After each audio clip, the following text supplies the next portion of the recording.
Bersama tenaga kesejahteraan sosial Kecamatan Ilir Timur 1 Palembang, WN, ibu rumah tangga ini melapor ke Polda Sumsel atas kekerasan seksual yang dialami anaknya.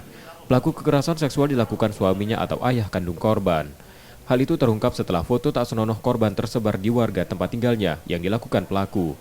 Petugas yang mendampingi korban menerangkan, awalnya korban enggan bercerita karena takut pada pelaku yang masih tinggal satu rumah. Kekerasan seksual itu dilakukan pelaku berulang, bahkan korban diduga dijual pada teman pelaku. Anaknya tidak mau ngaku.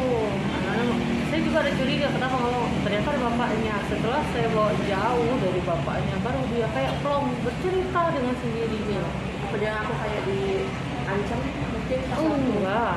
Jadi dia ini kan namanya anak disabilitas. Ya kalau disuruh gitu, Mbak. Jadi aku bilang benar ada dimasukin itu ayah ke sini katanya. Berapa kali, Bu? Kalau 5-6 kali katanya. Dalam keterangannya, pelapor mengaku juga sering mengalami KDRT yang dilakukan pelaku. Kasus ini kini dalam penanganan Unit 4 PPA di Treskrimum Polda Sumsel. Reski Oktora, Muklas Diferensial, Kompas TV, Palembang, Sumatera Selatan.